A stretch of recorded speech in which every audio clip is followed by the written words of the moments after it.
Ladies and gentlemen, you have witnessed the tree change and sea change on a domestic level. We're going to talk about it on an international level, which is definitely on its way. Coming back to you in a sec.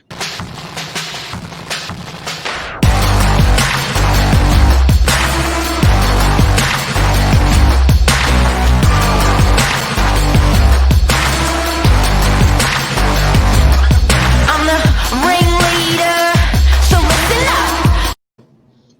Boy, oh boy, have we seen some change. People tree changing and sea changing from CBD busy suburbs out to lifestyle suburbs. James, how are you this morning?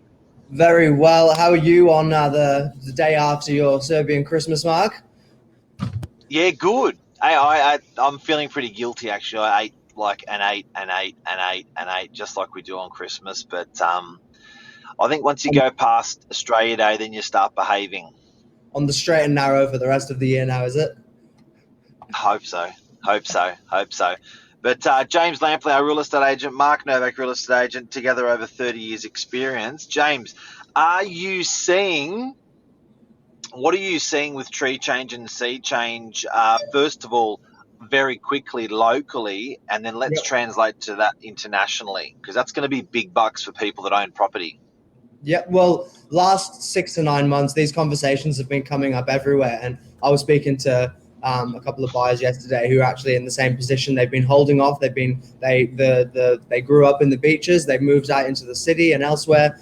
They've done all sorts of various things, and she mentioned that they've just been stalling, getting back to the beaches. They'd want to do it, assessing, and now's the time to go. So people are having these conversations all the time. We've been reassessing what we're doing, and yeah, it's very apparent that it's about to happen more so, not just on the domestic side, but as you say, Mark, on an international level. What are your thoughts? Well, look, I know now, and for anyone who doesn't know, we're on the northern beaches of Sydney, which is about 45 minutes north of the CBD. We will rent a two-bedroom unit in DY for more money than we will rent a two-bedroom unit for in Neutral Bay, which is 10 minutes Yeah. from the city. So if you consider that I would never have thought I would have seen that day.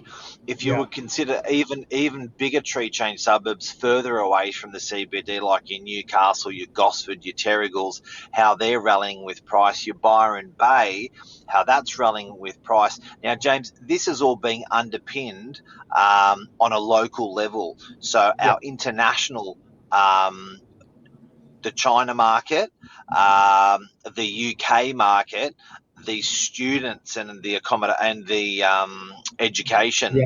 have not underpinned the property market yet, and potentially they're looking over the fence. What are they thinking? What do you think they're thinking? Well, it's interesting. They're probably thinking how desirable Australia is looking right now. It's we've had some publicity, maybe not the type of publicity we'd like in the last couple of weeks here on the northern beaches with the cluster that we had. But once again, I think this might come from you, but the spotlight's been shining on the beaches, and we've performed well. So if it wasn't already one of the most desirable places in the world to live, it certainly is now. Yeah, like I reckon, guys, you've got to consider this. We've always been spunky. People have always looked over the fence and thought it's a politically stable country. It's good air, uh, good beaches, good countryside, good education system. No one takes the money. In some countries, particularly communist countries in the world, you can have your wealth that you've built up taken away from you. You can't have that done in Australia if you pay your taxes. So we've been looking pretty good all our lives, the last 50 years particularly, and we've had our different waves of immigration coming through Yeah. because people have found us as an attractive place to live for all those reasons I just mentioned. But I would have thought now that how we've acted through COVID, how we've acted with our political system, how we've carried ourselves in business in the last 9 months since COVID has manifested.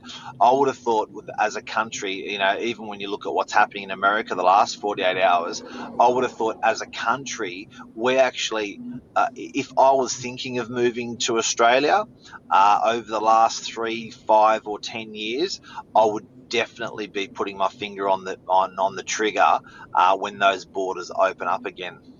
Yeah. Well, there's a couple things that you're going to be thinking about when you're looking to make one of these sorts of moves, and it's what sort of lifestyle am I going to be moving into? What are the people like around me? What are the businesses? What's happening in the community around me? And yeah, for the most part, we've shone pretty brightly in getting through this again. So yeah, there's a whole lot more to come. What do you think the next step is in terms of where this really takes us next, to the next springboard for us? Look, I reckon, and good morning to Jeff. How are you, legend? And Mal, good morning to you. I'd love to know your thoughts on this as well, guys. Anyone who's watching as well. But look, we've achieved the official figure from RP data nationally was 3%. So in dire straits, our country achieved a 3% capital growth for property prices. That's important because it puts money in the back pocket of Australians. That's important because it adds a positive mental sentiment for Australians that own property and even don't own property. It gets away, potentially to put people's state of mind in a negative corkscrew downwards.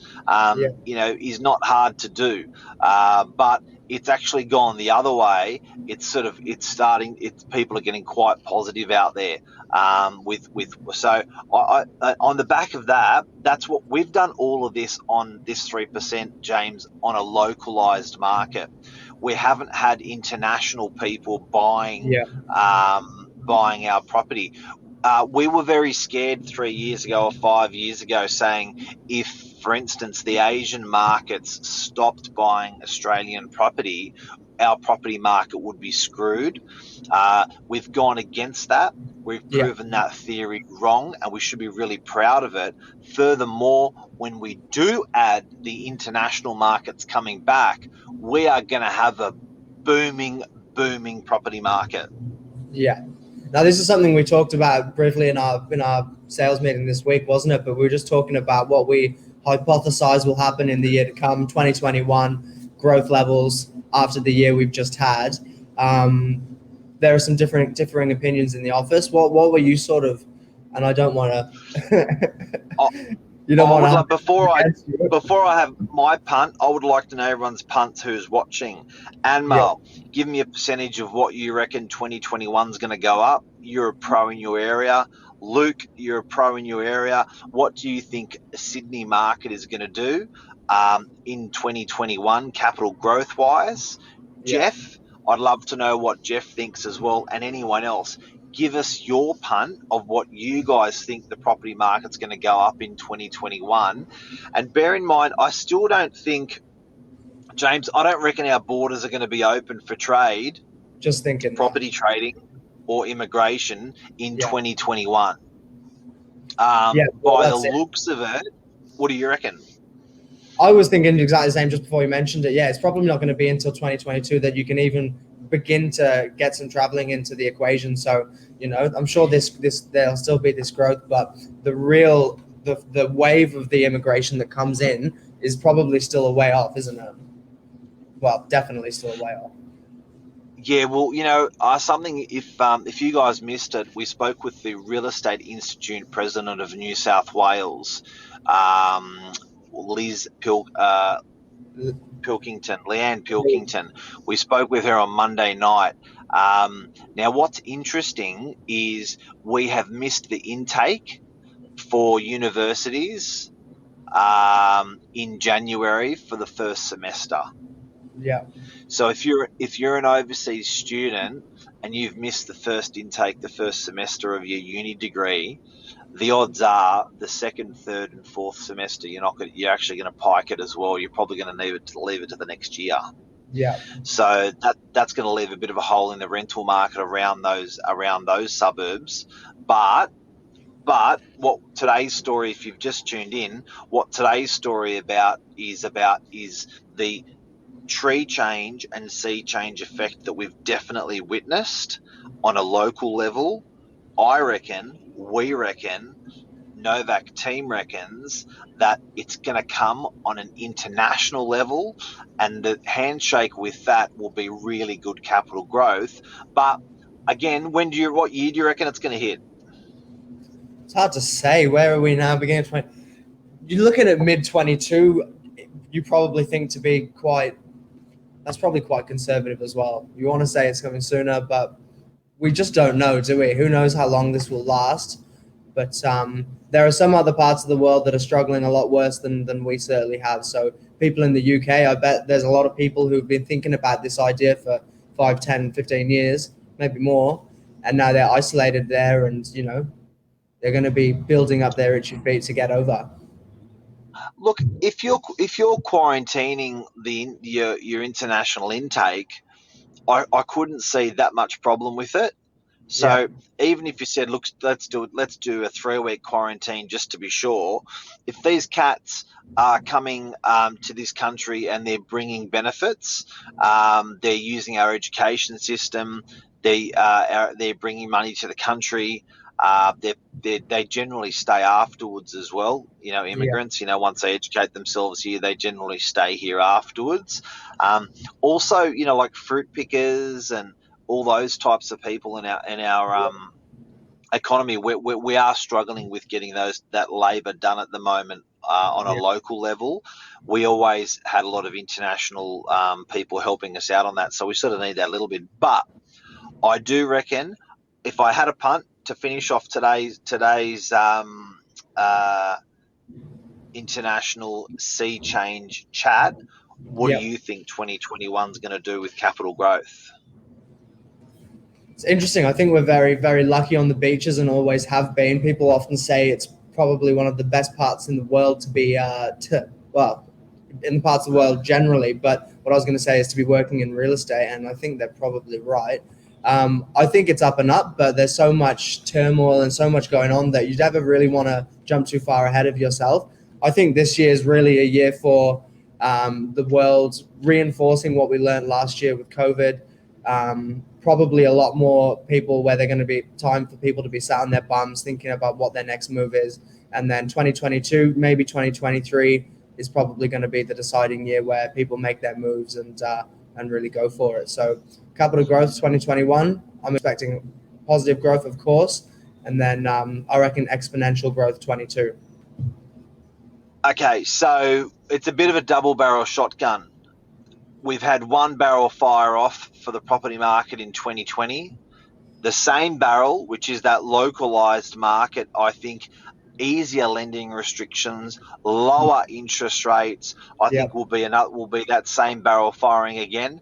Then I think it'll be a double barrel shotgun. The other barrel will also be going off, I think, in 2022, when people come to Sydney, when people come to Australia because they want a tree change or sea change. They want to get out of the cold weather they're in the UK. They want to get to a safe economical environment from China. They're coming from all over the world saying, you know what, you guys put on a great show from COVID. I've always wanted to be part of this. I definitely want to be part of this. And that is going to underpin our property market, underpin our sentiment in our economy even more. That's our punt from today. Well said. Very nice. Thanks, Mark. That's a wrap. That's a wrap, dude. That's a wrap. Have a great day. Good luck with American politics out there. James and I were a bit scared to talk about it today, but I think 4 or 5 people, unfortunately, have passed away as a result of it. And Mr. Trump, the outgoing president, had his Twitter and his Facebook accounts shut down by Twitter and Facebook. It's a weird world. It's a very, very weird world, and it's a strange time to be alive, but we're lucky to be where we are. We're happy, we're healthy, and it's a new year, and let's make the most of it. Corny.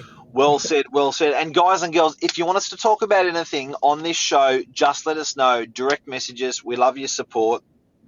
Or actually, I do want to get Anmol and Luke on the show as well to have a bit of a chat about your markets as well, guys. So let's touch base.